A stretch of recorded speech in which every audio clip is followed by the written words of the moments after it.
Today we'll be discussing neurodevelopmental disorders for exams and memorization.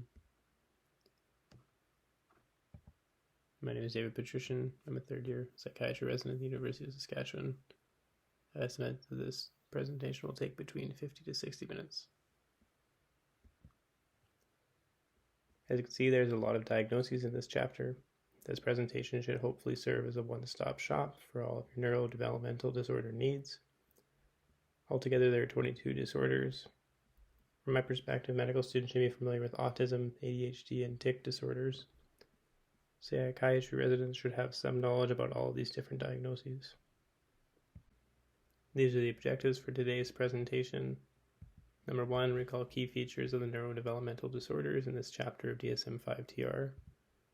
Number 2, approximate the prevalence of each of the neurodevelopmental disorders. Number 3, create a 3 to 4 item differential diagnosis for patients presenting with neurodevelopmental disorders.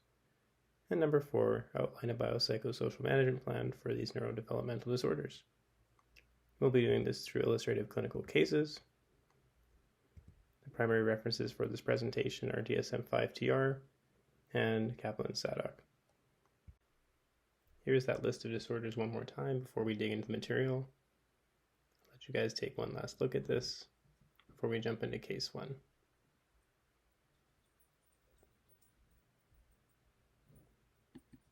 Alright, case 1.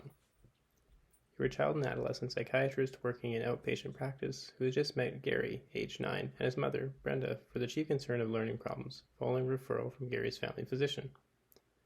In interacting with Gary, you note that he has significant limitations in spoken language, often using single words and simple phrases in response to basic questions.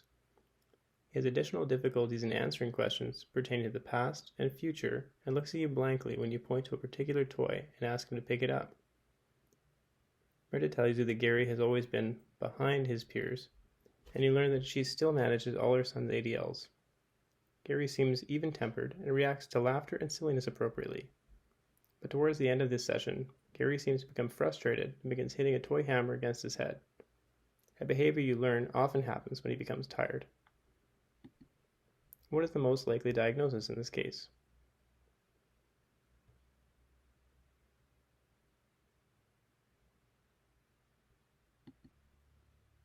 This is a case of intellectual disability. The essential feature for this diagnosis is the presence of deficits in general mental abilities and impairment in everyday adaptive functioning compared to age and culturally matched peers. These deficits are apparent clinically and on standardized testing.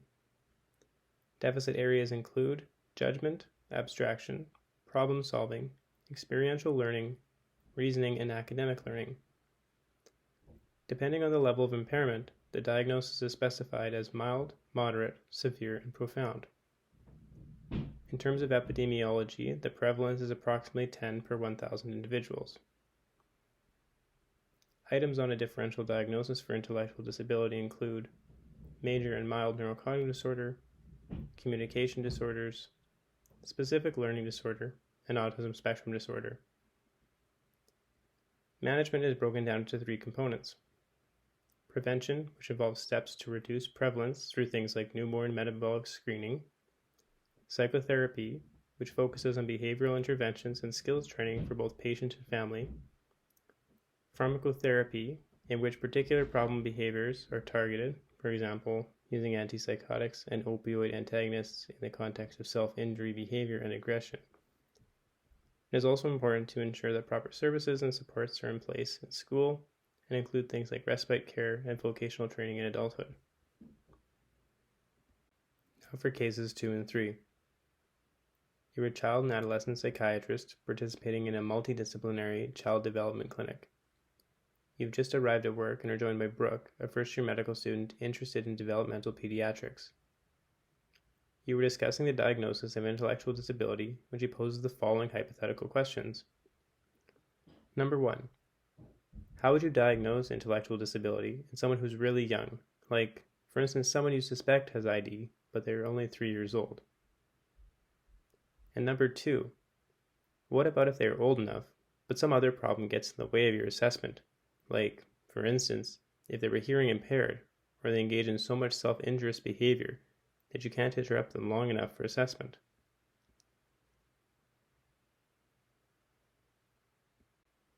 In responding to Brooks' questions, you discuss the two following diagnoses. Global developmental delay is applied to individuals under the age of 5 when clinical severity level cannot be reliably assessed during early childhood. Here the patient fails to meet expected milestones in several areas of intellectual functioning. It is also applied to patients who can't undergo systematic assessment. These patients need to be reassessed later.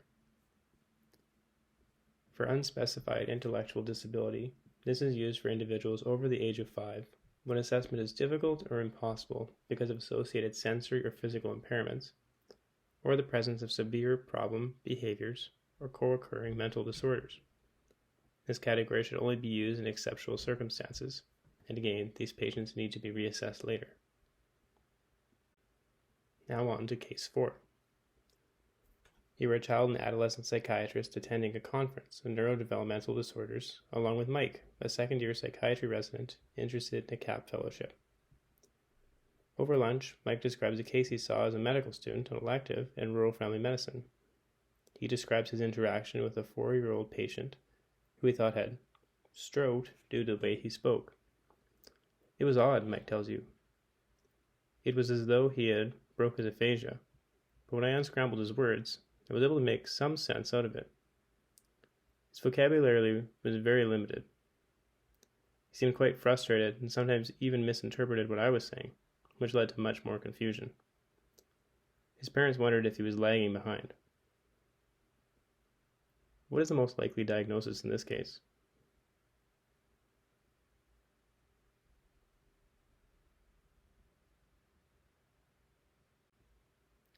This is a case of language disorder. The essential feature is difficulties in acquisition and use of language due to deficits in comprehension or production of vocabulary, sentence structure, and discourse. Here, persistent issues get in the way of learning and using language, which results in notable limitations to vocabulary, sentence structure, and the ability to communicate. Individuals present with language abilities less than expected for their age, and this results in dysfunction. Although between 10 to 15% of children younger than 3 years have delayed language and slow initial progress in language, most of these kids, that is between 50 to 80%, eventually acquire language skills within normal range. Kids who continue to exhibit language problems after age 4 are more likely to experience them long term. The prevalence of language disorder is as high as 15% and is more common in males at a ratio of 5 to 1, with expressive problems being more common than receptive ones. In terms of management, there's no standard treatment approach. There's very few data on efficacy of early versus late language interventions. Direct and mediated interventions promote short-term language development in children with language disorders. In direct interventions, SLP works with the child to improve language functioning, whereas in mediated interventions, parents and teachers deliver the intervention. Experts disagree about the timing of intervention for language disorder. Some advocate a wait-and-see attitude for young children with early expressive delays, so-called late talkers, because most acquire normal language function during preschool years. They argue that intervention should be provided only to those with persistent expressive delays at 4 or 5 years of age. Others suggest that early intervention might prevent or minimize later language, academic, and behavioral difficulties. Unfortunately, few relevant data are available on the efficacy of early versus late language intervention. Now on to case 5. You're a family physician and you've just assessed a new patient. 8-year-old Jason is hesitant to speak and by all appearances quite shy. You perform a basic physical exam and take the medical history from his father Greg. Everything seems quite appropriate for Jason's age. Greg tells you that Jason is quite bright, had been doing well in school, up until the beginning of the current school year. You learn that Jason has developed severe social anxiety related to a fear of embarrassment due to the way he speaks. To clarify this concern, you ask Jason to read a few lines from one of the children's books in your office. Hesitantly, he reads the following line. Jeremy is a small wabbit who lives with his mother in a great big tree. From his reaction, you can see that with each R sound spoken incorrectly, He blushes and stares down at his feet. What is the most likely diagnosis in this case?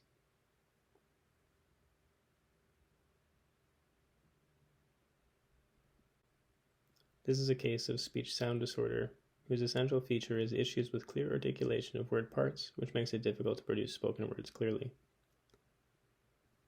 The prevalence of this disorder ranges from 3% in preschool years and descends to 0.5% at age 17. Males are more commonly affected than females at a ratio of 1.5 to 1 to 4.1. The differential diagnosis for this condition includes normal variations in speech, sensory impairment, structural deficits, dysarthria, and selective mutism. Generally speaking, there are two approaches to treatment of speech-sound disorder, which are recommended for children with moderate to severe cases. In both approaches, a speech-language pathologist may provide treatment directly to the child or indirectly through paraprofessionals, teachers, parents, peers, or other volunteers who are taught how to provide these treatments for the child. The traditional approach is used to correct substitution or distortion errors when patient struggles with only a few sounds. Activities focus on a specific sound, child practices, and clinician gives feedback. The phonological approach is used in cases of multiple speech sound errors that are described by phonological processes. Activities show how valuable it is to correctly use certain classes of sounds.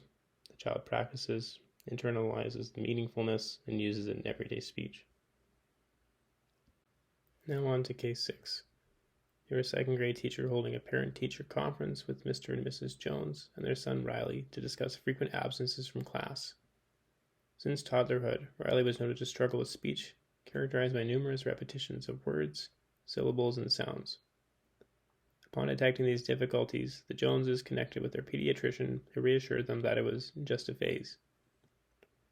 Unfortunately, Riley's difficulties have worsened since that time, and now he's been missing school for fear of being called on. He also reports having been bullied due to these concerns. In speaking to you, you notice that his speech is often interrupted by silent periods, which occur in the middle of words, and occasionally you note effortful production of words as well. In one instance, when describing his experience, he repeated, I, 12 or so times before abandoning the sentence altogether. What is the most likely diagnosis in this case?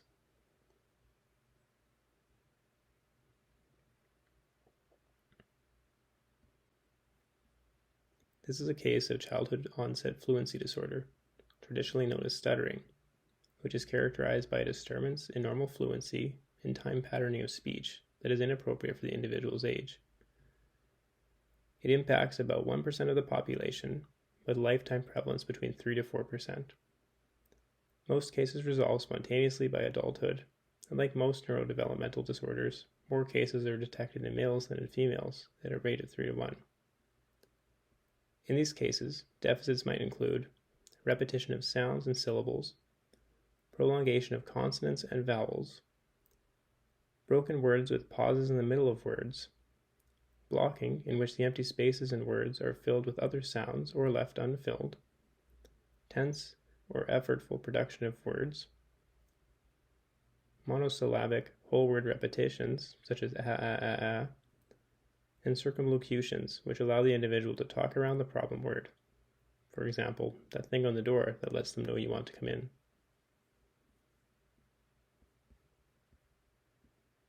The differential diagnosis for this condition includes sensory deficits, normal dysfluency, specific learning disorder, bilingualism, adult onset dysfluency, medication side effects, and Tourette's disorder. As with speech-sound disorder, his cases are generally managed by speech-language pathologists. 4 approaches have been described, 2 of which focus on adults and have been generalized to children with childhood onset fluency disorder, and 2 which have been proposed for children. The 2 recommended approaches in adults are focused on psychological aspects and speech mechanics, respectively, while the 2 recommended approaches for children are focused on the environment and intervention specifically. In the environment-focused approach, parent counseling and environmental manipulation are used to treat the disfluent child. In the intervention-focused approach, parents apply behavioral techniques of verbal contingencies to stuttering and verbally reinforce stutter-free speech in everyday speaking environment.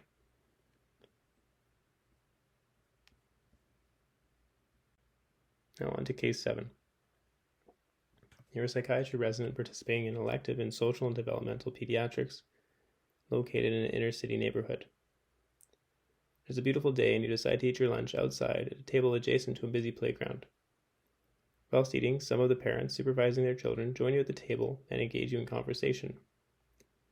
As you chat, Liam, a 6-year-old child, comes over and tugs on his father's sleeve, repeating the phrase, "The old well fell down," innumerably. His father redirects him to the playground and returns to the table. You learn that Liam has a history of making associations with a word or phrase and perseverating on it for a long period of time. It's made it hard for other people to talk with him. Even though most of his sentences make sense and he speaks clearly, it's like he just doesn't get that his statements are totally out of context. What is the most likely diagnosis in this case?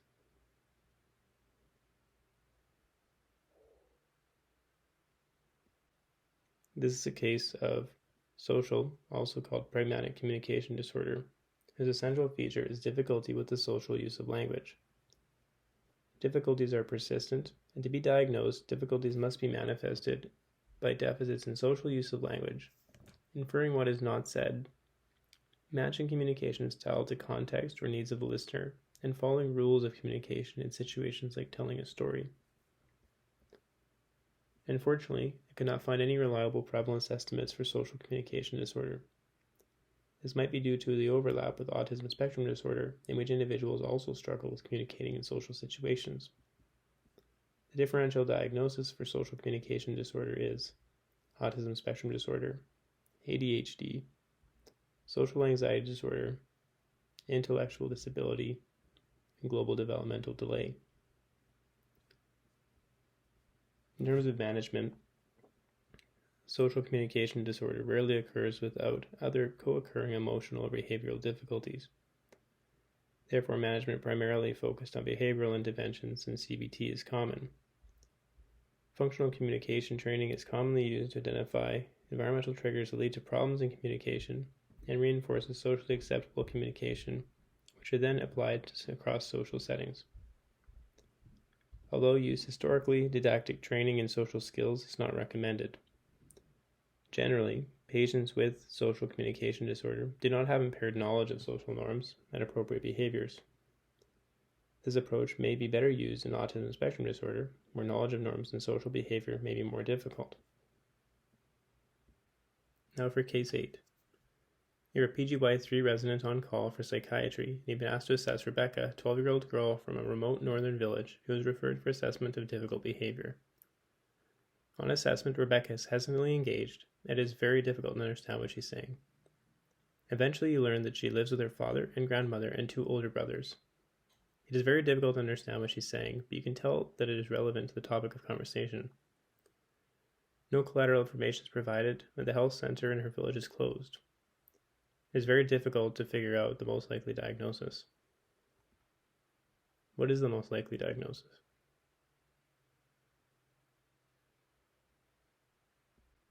So just to round things out, this is unspecified communication disorder. The essential feature is symptoms of a communication disorder which result in dysfunction, but which don't meet criteria for specific communication disorder or other neurodevelopmental disorder. Here, the clinician chooses not to communicate the particular reason why criteria are not met, and includes presentations of which there is insufficient information to make a more specific diagnosis, such as in the emergency department. Now for case 9. You're an inpatient child and adolescent psychiatrist working with a recent admission. John is a 14-year-old admitted with homicidal ideation and self-harm behaviors. During your interaction with John, he fails to make eye contact and rocks back and forth in his seat throughout the interaction. You find his responses to be concrete, and there are notable problems with abstraction. In front of him are a series of pencils organized in a linear pattern. As you shift in your chair, you knock the table, and the pencils scatter about. Suddenly, John becomes repetitive in his speech, begins hitting his head against the tabletop. Security intervenes and helps him into the ICR. You call his parents for collateral history and learn that John was delayed in learning to speak, and his history was otherwise notable for never exhibiting stranger anxiety and absence of differential attachment behaviors towards his parents. From the history provided, you learn that he has always had problems in social situations, but had normal motor development. He's never been one to deal with change easily, his father tells you. If you want to get him talking, ask him about his button collection. What is the most likely diagnosis in this case?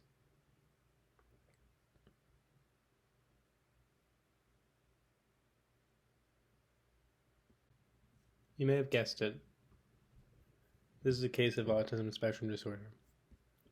For this diagnosis, the essential feature is impairments in reciprocal social communication and interaction, and restricted, repetitive patterns of behavior, interests, or activities. To simplify this, let's just think of it as problems with social interaction and repetitive behaviors. These problems occur across multiple contexts, and a number of specifiers can be applied to this diagnosis, including the presence or absence of intellectual impairment, presence or absence of language impairment, whether it's associated with a known medical or genetic problem, another different neurodevelopmental disorder or behavioral disorder, or catatonia. In terms of epidemiology, the prevalence of autism spectrum disorder in both children and adults is between 1 to 2%.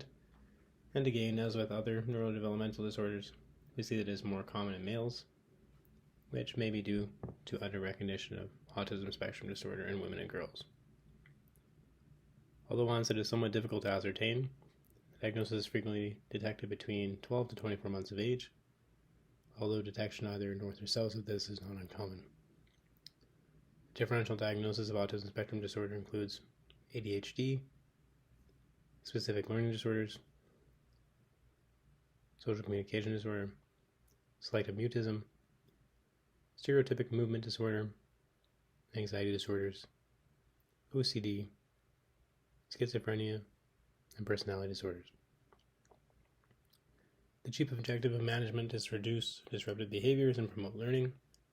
This can be accomplished through educational approaches which employ a hierarchy of priorities, such as tolerating adult guidance in performing a task, following a daily routine, developing communication abilities, and transitioning from associative to conceptual learning. Behavioral therapy, which employs the principle of learning theory to establish desirable behaviors and modify problematic ones, is also used. Psychotherapy can also be useful in higher functioning individuals, and at times pharmacological interventions are necessary to address behaviors. Now on to case 10. Mr. and Mrs. Still have attended your family medicine practice to discuss their 10-year-old son George's behavioral problems. Upon entering the consultation room, George's problems become evident. He dashes about the room haphazardly, pulling the lids off containers, rifling through drawers, and turning the tap on and off. You calmly introduce yourself to him, and he grabs your outstretched hand, shaking it vigorously. Mrs. Still appears embarrassed and apologizes for her son's wild behavior. I wish he could be more like his sister Mary. So what if she's always daydreaming? At least then we could have some peace and quiet. On clarification, you learn that George's teachers have been struggling with George's rambunctiousness at school, and are concerned that his behavior will result in him getting hurt or accidentally hurting someone else after he fell from a tree in the schoolyard. He has a hard time waiting, sitting still, and frequently interrupts others in conversation. Throughout the appointment, he seldom stops talking. After some time, George settles and he expresses to you that he wishes he could be normal. What is the most likely diagnosis in this case?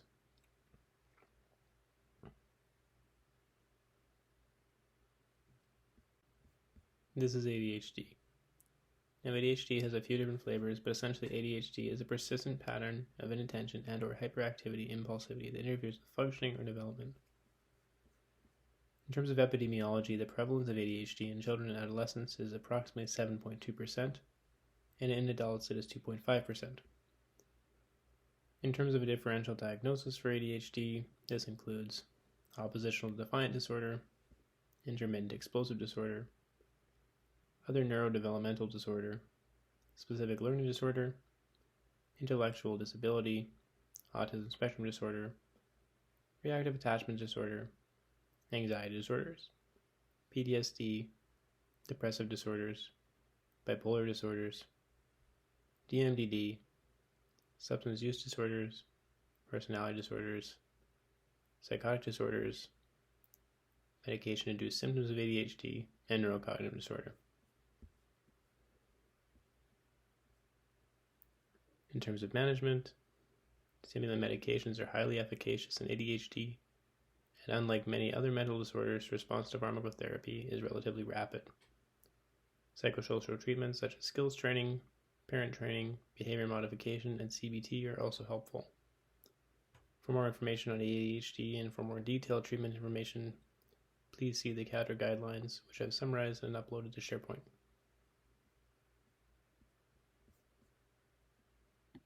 Now on to cases 11 and 12. For case 11, what diagnosis would you give if George had fewer than the required number of symptoms for the diagnosis of ADHD?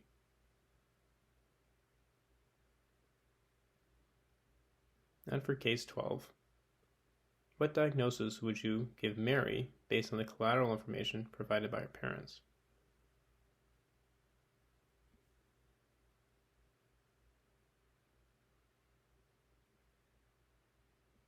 The answer to these questions are other specified ADHD and unspecified ADHD. For other specified ADHD, we have symptoms of ADHD which lead to dysfunction.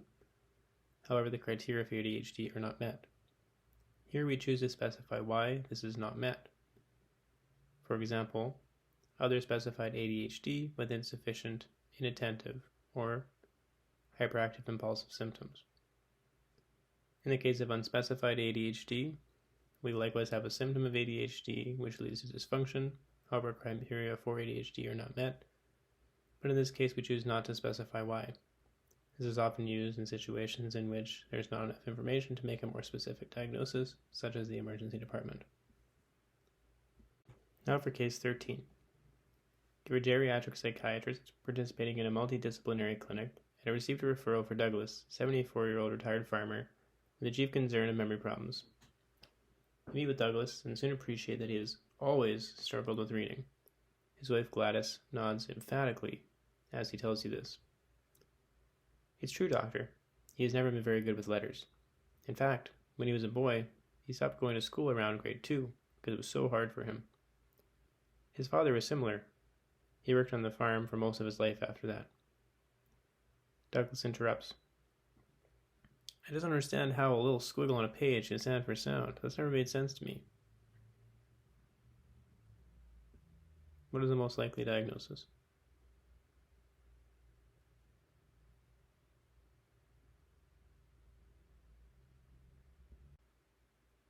This is a case of specific learning disorder, specifically reading subtype.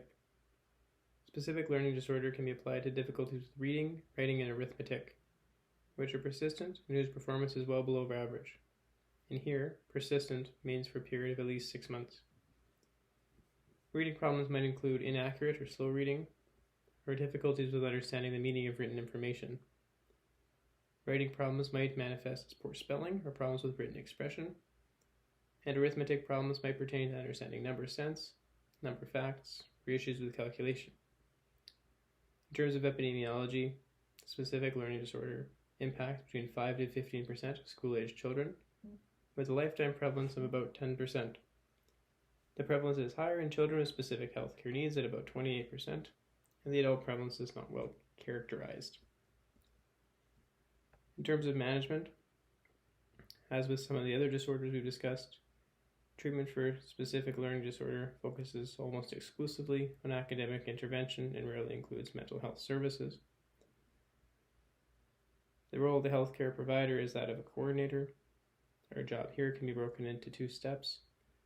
Step 1, provide education about the disorder and long-term implications. And step 2, establish a monitoring plan to allow early detection and management of commonly associated mental health problems and ensure that our recommendations have been put into place.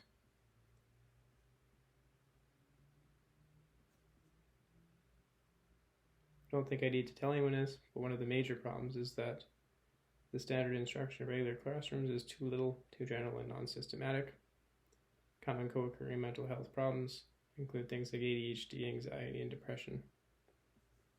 In terms of a differential diagnosis for specific learning disorder, this includes normal variations, intellectual disability, neurocognitive disorders, ADHD, learning difficulties secondary to neurological or sensory disorders, as well as psychotic disorders.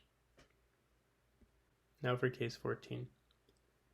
You're a pediatrics resident rotating through the emergency department one night when Larissa, the 7-year-old girl, was brought to the emergency department by her father, Dr. Straight, a well-known local orthopedic surgeon, for the chief concern of hand injury.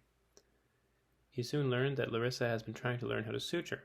She tells you, "I want to grow up to be a doctor just like Daddy, one that sews people up." Her father beams proudly, but shares with you that for the past few months, Larissa has been getting into her grandmother's sewing kit, and despite repeated step-by-step instructions, continues to have trouble accomplishing this task. Tonight she stuck into her father's office and got into his suture kit, sustaining a small laceration to the dorsum of her left hand. She's a very clumsy but well-intentioned kid, Dr. Straight tells you. She never did learn to tie her shoes, and has always struggled to use utensils correctly, which has led to some embarrassment at school. Medical history is otherwise significant for ADHD. What is the most likely diagnosis in this case?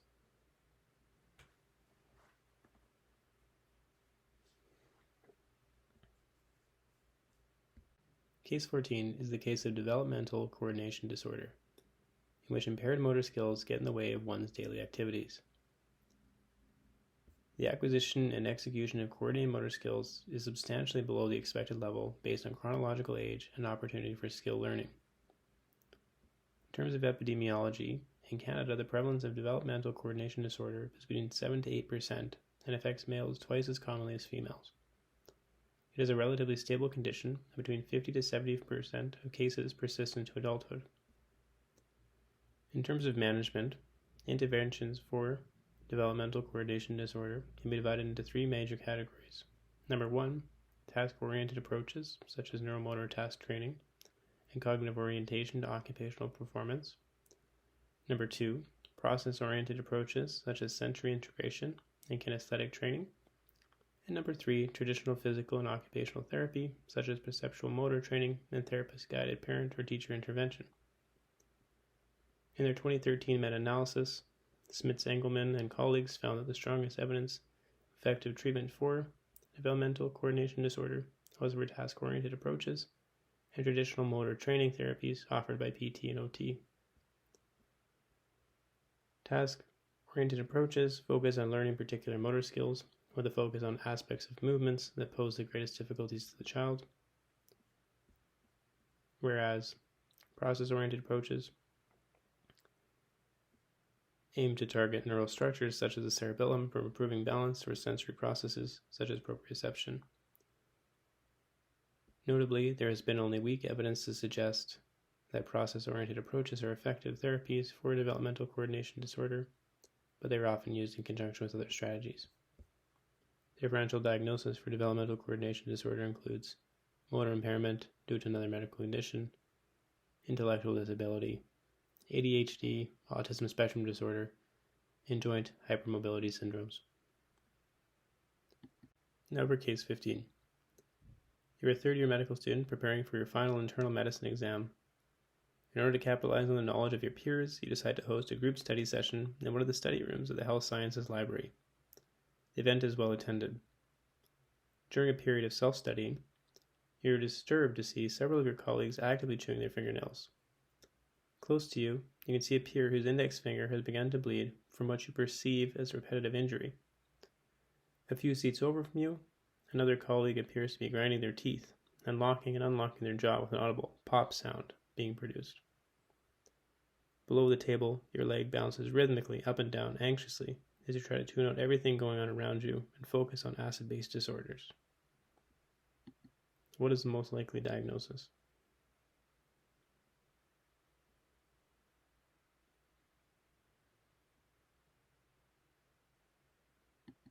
This is a case of stereotypic movement disorder, whose essential feature is repetitive, seemingly driven, and apparently purposeless motor behavior, which results in dysfunction and in some cases self-injury. It's important to distinguish here between the terms stereotype movement and tic. The key difference is rhythmicity. Stereotype movements are often rhythmical, whereas tics are by definition non-rhythmic. In terms of epidemiology, stereotypic movement disorder is actually fairly common, even in normally developing kids. Simple movements occur in up to 20% of normally developing children, whereas complex movements occur in up to 4%. In intellectual disability, self-injurious stereotypies occur in up to 16% of community-dwelling individuals and up to 50% of those housed in special facilities. Differential diagnosis for stereotypic movement disorder includes normal development, Autism Spectrum Disorder, tic disorders, obsessive compulsive and related disorders, general medical conditions, substance-induced repetitive behaviors, and functional or conversion stereotypies.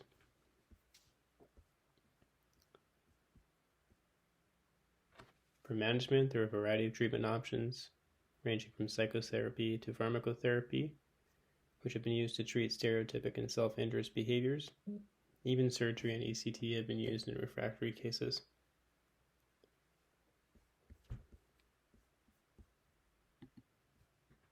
Behavioral strategies can be divided into positive reward techniques, such as differential reinforcement of behaviors other than targeted maladaptive behavior, which is abbreviated DRO, and differential reinforcement of behavior incompatible with targeted maladaptive behavior, that is DRI. Punishment strategies include misting water in the face or mild electric shock. Although pharmacological options have been a mainstay in the treatment of stereotypic behaviors, their use is complicated by the rate of medication-induced motor dysfunction. About 50% of patients with SMD receive psychotropics, but about 75% of patients receiving psychotropics develop some form of motor dysfunction. Now for case 16. You're a kindergarten teacher in his first day of school. How exciting. Parents are attending this morning's class to help acclimate the children to the new environment. Brian and his mother Beverly are seated in the corner of the room chatting together. Suddenly, Brian flexes his neck to the side, and you can just make out a series of muffled obscenities. He then blinks forcefully several times and resumes interacting with his mother, as if nothing had happened. Beverly shrugs as several other parents look over somewhat alarmed. Later, she shares with you that Brian has been exhibiting these behaviors for the past 2 years, and neither of them are too worried about it. Acknowledging that this is not a representative case example of this disorder, what is the most likely diagnosis?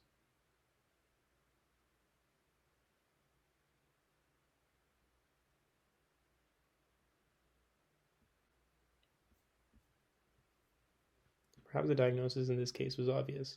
This is stress disorder, which is defined by the presence of both motor and vocal tics, although they do not need to occur at the same time, but do need to have been around for at least 12 months.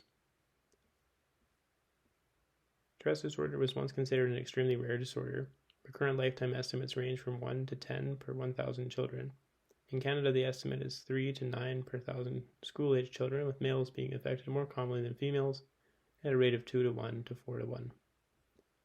Tourette's typically begins between ages 3 and 8, the majority of patients with the average age of onset being 6 years, and peaking in severity by 10 to 12, with a decline in severity through adolescence.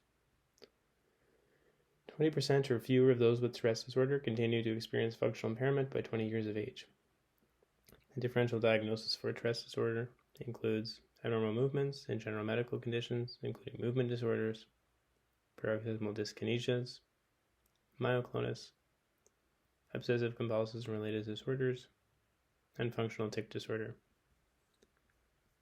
In terms of management, individuals with mild and even some moderate tics may not need treatment at all if the tics are not causing significant distress or impairment. In these cases, simple active monitoring may be all that's needed. Indications for treatment of tics include physical pain or discomfort, interfering with social interactions, and impairment in any aspect of education or occupational functioning. The first step in treatment is proper psychoeducation for the patient, family, teachers, and others who interact with the patient. And non-pharmacological treatments have been developed which are as effective as pharmacotherapy. The first-line treatment for mild to moderate tics is cognitive behavioral interventions. Pharmacotherapy is usually only considered when symptoms are significant unable to be addressed through psychotherapy and interfere with academic or job performance, peer relationships, social interactions, or ADLs. Even so, the goal of pharmacotherapy is not to eliminate tics, but to relieve tic-related discomfort or embarrassment, and to achieve a degree of control over tics that allow patients to function as normally as possible. Some medications that have been used quite effectively in this condition include haloperidol, alpha agonists, SSRIs and TCAs, benzodiazepines, and there is some controversy over the use of stimulants. Neurosurgery has also had some evidence for treatment of Tourette's, but due to the potential for surgical complications, it is not recommended as a first or even a second-line treatment. Now for case 17. Ben, a 10-year-old boy with ADHD, is attending your office for a follow-up appointment to assess his response to Concerta 36 mg. His mother expresses her gratitude at the noticeable difference in Ben's ability to stay on track at school and manage his emotions at home.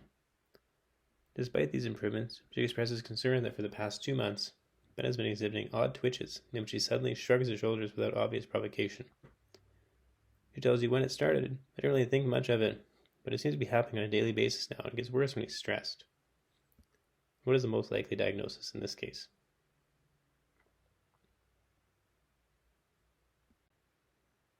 This is a case of provisional tic disorder in which a patient presents with motor tics and or vocal tics for less than 12 months. The epidemiology is approximately the same as Tourette's disorder, as is the differential diagnosis. Management also follows the same parameters, but notably, the condition may resolve spontaneously, without intervention. Now for case 18. You're attending a joint psychiatry and neurology grand rounds on the topic of Parkinson's disease with a focus split evenly between motor and non-motor symptoms of the condition. One of the PGY1 neurology residents is called upon to answer a question pertaining to the treatment of depression and Parkinson's disease and struggles to answer. With each incorrect response they offer, the presenter, a rather ruthless bully apparently, persists by asking the same question repeatedly. As you shake your head in disbelief at what you perceive as an incredibly disrespectful treatment of a future colleague, you can't help but notice the number of motor tics exhibited by the PGY1. They blink harshly, their nose wrinkles, and their head twitches, all in a non-rhythmic pattern. You decide to intervene and address this cruelty, and the PGY1 later tells you that they'd been dealing with these odd movements since they were a child, and they are typically quite manageable, although they were not always this way. There are no vocal tics, or any history of them. What is the most likely diagnosis in this case?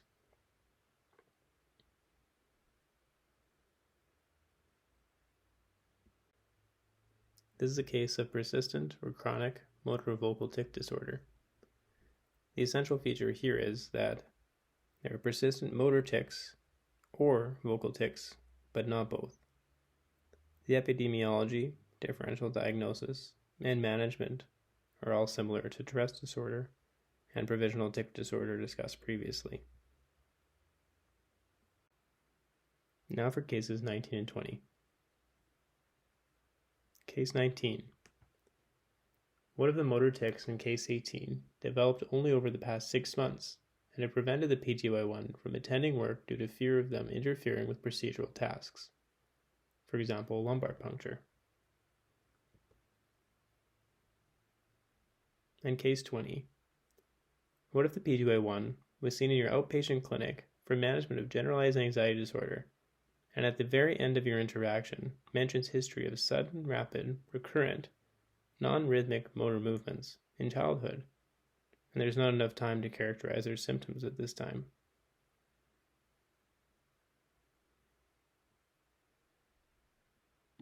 Cases 19 and 20 are meant to illustrate other specified tic disorder and unspecified tic disorder. Other specified is used in cases where the patient presents with symptoms of a tic disorder that leads to functional impairment, but which doesn't meet full criteria for a tic disorder or any other neurodevelopmental disorder, and the clinician chooses to specify why it doesn't meet the criteria. One example would be other specified tic disorder with onset after age 18. This differs from unspecified tic disorder. In this case, the criteria are the same, but the clinician chooses not to specify why it doesn't meet criteria for another disorder. This is often used when we are unable to get enough information to make a more specific diagnosis, like during an assessment in the emergency department. And finally, we'll conclude with cases 21 and 22. Case 21. Zachary is a 3-year-old child who was brought in by his foster mother, Martha, for assessment of not meeting developmental milestones. Neurodevelopmental problems are evident on assessment, and you learn that Zachary's biological mother struggled with alcohol use disorder throughout pregnancy. What diagnosis might apply in this clinical scenario?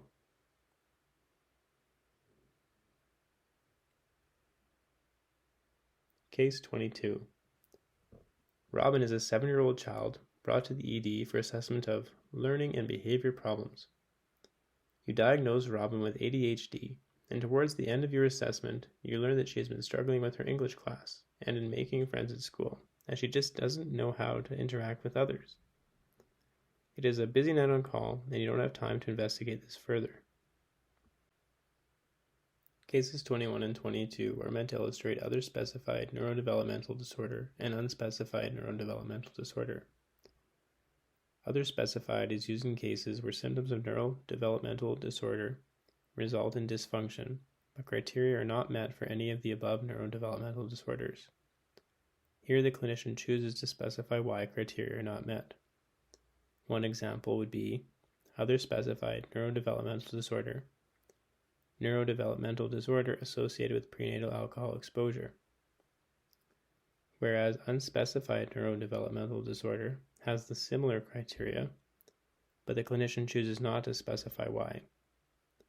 It is often used in situations in which there is not enough information to make a more specific diagnosis, such as the emergency department.